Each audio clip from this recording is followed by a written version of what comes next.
interview 完，大概95%左右，我大概就可以知道我的 interview 的结果了。我觉得我刚刚那个 interview 应该有很高的几率应该是会过，也是我第一次准备 system design， 因为5年前是 new grad 嘛。我记得我好像在面试 Uber 的时候有被考过 system design， 然后整个是大傻眼，就到底是什么东西 ？Hello， 大家早安，我是 Alice， 欢迎来到我的频道。现在的装扮呢，大家有没有看出来？就是说，基本上上班或是面试时候的装扮一定要戴一个超大的眼镜。然后呢，我现在在半个小时之后呢，就要有一个 coding interview， 所以我等一下要来准备一下，简单的跟大家分享一下我在 coding interview 面试之前会做的一些小 setup 的准备。就是我尽量会让我的桌子干净，不要有很多杂物这样子，因为感觉就是有一个比较大的空间，我会比较放定那个心神嘛。因为现在大部分的科技公司其实都还是远端面试嘛，不过我觉得远端面试就是大家还是可以稍微花一点时间，就是梳个头发啊，整理一下仪容啊，然后让你的整个面试的摄影机看到的地方是光线很充足的。但是你真的如果没时间，比如说化妆或什么之类，我觉得也是完全 OK 的。只要把那个Zoom的美颜呢，就还有一个让你变漂亮的功能，就把它那个美颜开到最强，其实就 OK 了。我自己不是很喜欢那种模糊背景，因为我知道现在很多人在面试的时候都会把你的背景模糊，我感觉这样子就是整体的光线跟整体给 interview 的观感没这么好，我自己觉得啦，所以我可能就也会把我的背景稍微整理一下，不要有太多的杂物。当然最后一个呢，就是可能要开始前的5分钟嘛，就要给自己来一个大气。就是因为 interview 的时间其实很短嘛，就是45分钟到1个小时，所以你在这短时间要非常的集中你的精神。好，那 interview 就快要开始，我就去准备一下，然后等 interview 完再来跟大家报告一下我的 interview 结果，你就等等见啦。好的，然后45分钟就这样快速的过去了。我感觉现在的 coding interview， 因为它大部分很多公司现在都是缩短到只有45分钟，但是45分钟扣掉前面的，比如说闲聊啊，还有一些后面的 Q&A， 其实你大概就只有30到35分钟可以来解决问题。然后现在呢，基本上很多公司它都会希望你可以解出2题，可能是2个 LeetCode Medium， 或是2题它可能是 Level 1是一个比较简单的题目，然后 Level 2才是你主要解的题目。所以我感觉现在我其实说老实话 interview 完大概95%左右，我大概就可以知道我的 interview 的结果了。我觉得我刚刚那个 interview 应该有很高的几率应该是会过，因为我至少所有的题目都解出来了，然后 follow up 也讲了，时间、空间、复杂度都讲了。我感觉就是这个比较有高的几率会 pass。但如果我在 interview 的过程中，只要有一个题目没有答出来，或是哪一个地方做不好的话，其实我现在感觉很高几率就是会 fail， 因为现在的怎么说呢 ，hiring bar 真的是非常的高。那我一般 interview 完之后，可能会在当天，比如说今天下午之类的，可能就会写一个 thank you letter 给 recruiter。那我觉得这个你写不写其实都是个人，就我觉得你写了跟不写，对于结果其实基本上应该没有影响。然后我觉得大家也不用太纠结 thank you letter 的内容，就是可能叫 AI 帮你生成一下应该就可以，然后也不用太长。我自己基本上是会记，然后会记的原因应该就是我想要跟 recruiter 可以 follow up 说 OK， 那我什么时候要 schedule 下一个面试之类的，所以我可能等一下就去记一下这个 thank you letter 给 recruiter， 就要开始今天一整天的工作啦。The next day。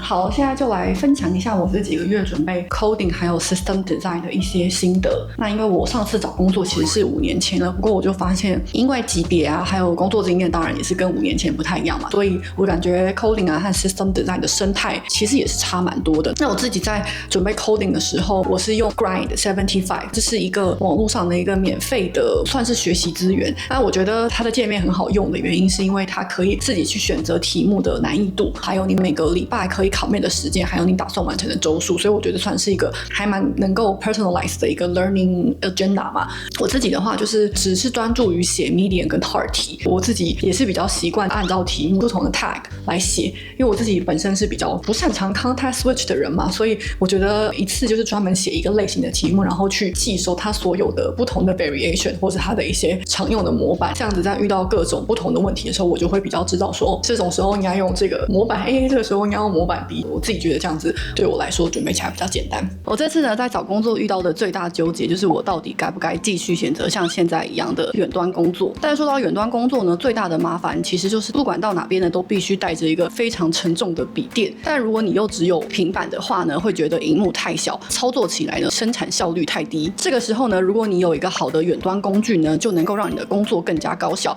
而且能够像我一样随时处理突发状况。我之前呢有使用过一些远端工具呢，但是功能都偏基础，而且呢重点是延迟真的非常的高。但直到我试用了 Dasking 之后呢，才发觉哇，原来远端工作也可以如此的有效率。现在即使出门在外呢，我只需要一台手机就可以远端的连接到我的 Terminal， 并且进行程式码的修改，甚至呢操作起 AI coding 工具呢也能毫无延迟，就能够轻轻松松完成工程师现在必备的 Vibe coding。即使你是用手机操作呢 ，Dasking 也有非常直觉的虚拟滑鼠和内建快捷键，可以轻松的放大缩小画面，用起来非常的顺手，也可以随时随地的进行手机到电脑之间的档案传输，速度都非常的快。那即使你不是远端工作者呢 ，Dasking 也非常适合 multitasking。像是我在用笔电工作的时候呢，会把我的荧幕分成两半，有一半用来写程式，另外一半呢就可以直接在 Terminal 呢看执行的结果，或者是我可以把荧幕呢切分成多个，同时做到写程式、测试，然后呢在 Slack 上和同事交流，真的是非常的省时间。另外呢 Dasking 也是让大家能够展现身为好儿子好女儿的一大帮手，这是因为呢 Dasking 可以远端的操控行动装置。如果你在台湾的家人呢有任何的手机或者电脑上的问题，只要使用 Dasking 呢就可以轻松的远端控制，帮他们解决问题。像我之前呢就用 Dasking 教我妈如何使用 ChatGPT， 真的非常方便。重点是 Dasking 的延迟真的很低，而且价格比起其他远端工具呢相对佛心很多。那 Dasking 呢也针对看影片的观众呢提出了特殊的优惠，详情请见资讯栏哦。然后第二个就是在可能准备了几个礼拜之后，就会开始 schedule 一些 company specific 的 coding interview。那这个时候呢，不得不要来使用一下 LeetCode Premium 的功能。虽然 LeetCode Premium 并没有给我广告钱，不过我感觉这是每一个在准备 coding interview 的人都必须要 subscribe 的一项功能，就是因为它的 company tag 就是真的蛮好用的，蛮准确的。不过因为它一次可能 tag 就好几千题，所以我个人就是会，比如说我下礼拜左右要准备，比如说 Meta 啊、Google 啊或者任何其他公司的面试的话，我就会去看这个它的 tag 里面，比如说30天内或者3个月内比较常出现的问题，然后就尽量把它们全部做完。这样子的话，我觉得你在面试的时候遇到同样题目的几率当然会比较高，或是遇到类似题目的几率会比较高。至于在准备 coding 题目的过程中呢，我也觉得最近也是发生了很大的改变，就是因为有了 AI 的出现嘛。因为我记得我以前要写 LeetCode 题目，一题可能要写1个小时到2个小时嘛，因为要了解题目，然后看不懂的话，可能又要去看 LeetCode 的 discussion 或是 LeetCode 的官方教学。但是我觉得 LeetCode 的官方教学呢，就是废话真的很多，就是我常常不知道他想要表达什么。然后 LeetCode 的 discussion 呢，就是神人太多了，我常常会看不懂神人的解法嘛，他可能一个 hard 题就5行就写完，我就真的看不懂。这时候就会常常的不知道怎么办。但是自从有了 AI 之后呢，我觉得用免费版就非常实用，就是用 Cloud AI， 然后把 LeetCode 的题目贴给 Cloud。那我自己一开始就是会先叫 AI 给我最暴力的解法，那有时候可以从暴力的解法之中就可以看出来，哦，那它下一个衍生是什么东西，所以我就会再自己去试着写。但如果还是没有办法写出来呢，就会叫 AI 再给我最优的解法，然后再跟他讨论，那这个时间、空间、复杂度的优化在哪里。然后呢，我觉得 AI 也很好用的是，它可以帮你一行一行的加注解，就是非常的好用。它也可以帮我 step by step 的，就是我有 test case 啊，想要一个一个的过。我觉得就是让我用 AI 来写 LeetCode， 准备 LeetCode， 我觉得省下很多时间，甚至就在我已经大脑完全无法运转，就没办法看英文的时候呢，甚至就可以跟 AI 说用中文讲解给我听，我觉得算是省下我很多时间。那我就发现现在的 coding 呢，其实我自己真的在 coding 面试的时候呢，我也不会一开始就给出最优的解法，如果是我自己做过的话，因为这真的是太明显了。所以我自己一般的做法是会先跟面试官讨论，我觉得暴力解应该怎么做。但这时候因为 coding 时间现在很短，所以我也不建议大家把暴力解写出来，就有点浪费时间。所以我就会跟面试官说，哦，这是我想到的暴力解法，但是我可以怎么样去 improve， 你觉得这样可以吗？我觉得是在等待面试官给你一个 approve 之后呢，你就可以很自然而然的开始写你会的解法，那这是最好的情况。但如果这个题目我真的没做过，然后又不太懂的情况呢，我就会特别花时间去看 coding 它的例子里面给的 example， 因为这个 example 呢，往往是会让你最了解这个题目到底想要考什么。然后在面试一开始的5分钟呢，也是我最会去把握跟面试官沟通的机会嘛。因为一般好的面试官，你可能在面试前刚开始，如果你问对了问题，或是你听懂他的 hint 的话，有很高的几率你可以了解这个题目想要考什么。所以我真的就是建议大家 coding 其实也不只是一个单方面的输出嘛，其实这也是一个沟通技巧。因为当然解决问题很重要，但是你能不能从沟通之中呢得到他的一些 hint， 然后呢能够顺利把这个题目做完，我觉得也是现在在 coding 面试中一个很重要的地方。那另外呢，就是我现在自己也在 coding 面试的时候呢，会觉得因为其实面试完面试官会需要写他的评分嘛，那有时候面试官可能也不记得你做了什么，或者是说他觉得其实你够好，但他还想要找一些 additional 的 proof 的时候，这时候我会怎么做？我觉得在 coding 跟 system design 都是一样，就我会在跟面试官沟通的时候，就把他讲的所有的点，或是我自己觉得讲的所有的点，都会写成一个 comments 留在那个 console 里面。那这样子面试官他可能之后在写一些 scorecard 的时候呢，这些 notes 就会帮助他很多，因为他就会有很多的 additional evidence， 就是去证明你这个题目答得够好，想得够周确，还有做好各种时间度啊、复杂度的分析。那在接下来呢，就是要讲到 system design。那其实这次面试准备呢，也是我第一次准备 system design， 因为5年前是 new grad 嘛。我记得我好像在面试 Uber 的时候有被考过 system design， 然后整个是大傻眼，就到底是什么东西，就完全不知道从何下手，还有各种框架之类的。但是我觉得在准备 system design 准备久了之后，我就发现，如果你说 coding interview 是一个表演的话，我觉得 system design 其实才是一个更大的套路吧，因为它其实虽然题目看起来很多元，但它其实都是按照完全一模一样的 pattern， 甚至比 coding interview 还要更制式化的一个进程。那我这次在准备 system design 的时候，也是问了很多身边的朋友，还有很多网络上的资源。那我自己觉得呢，必须要熟读的当然就是网络上所说的那几本书，就是 Alex Xu 的2本 system design 的书，还有 DDIA Design Data Intensive Application 这本书。那当然在准备 system design 呢，我觉得你必须要很熟悉，就是它那几个套路，从一开始比如说 functional requirement、non-functional requirement、DB design、API design、diagram、improvement， 就这几个进程都是你要知道，然后对应各不同的 system。我自己也是都会去把那几本书上的每一个系统呢都画了一个 diagram， 等于说自己把它内化吸收到，看到这个，比如说看到 design Google Doc， 我就知道哦要用 collaborative editing 啊之类的。在这准备的过程之中呢，我也发现了一个超级宝藏的 YouTube 频道，就是一个美国的 YouTuber 叫做 Hello Interview。他那个虽然就1个小时的时间，但是他真的是可以把很多很难的概念讲得非常的仔细，而且他会一边讲，然后一边跟你画图，所以你就是有一种非常身临其境在面试的感觉，你就会觉得哦，对方是一个技巧非常高超的 candidate。当然还有 Alex Xu 他的 system design 的 YouTube 频道也是帮助我非常多，因为他都是一些短短小小的，可能3到5分钟就非常适合现代人的那个 attention span。所以比如说我想要知道一些小的知识，比如说 scan to pay 啊，或是那种小小的 sharding 或是 partition。这次我在面试的 level 比较多都是 senior level 嘛，就是你在做 system design 的时候要怎么样跟 mid level 做一个区隔，或是你要怎么样 demonstrate 出你有更切身的经验，因为其实你光是读书跟你有自己工作上的经验真的差很多嘛。所以我也会在读每一个 system 的时候尽量去想说 OK， 我在我之前的工作有没有做过任何跟这个类似的，我遇到什么问题怎么样去解决之类的。因为你在面试的时候，我觉得如果真的能够跟面试官讨论你在工作上遇到的问题，这样就显得非常的真实嘛，就面试官就觉得说哦你是懂的。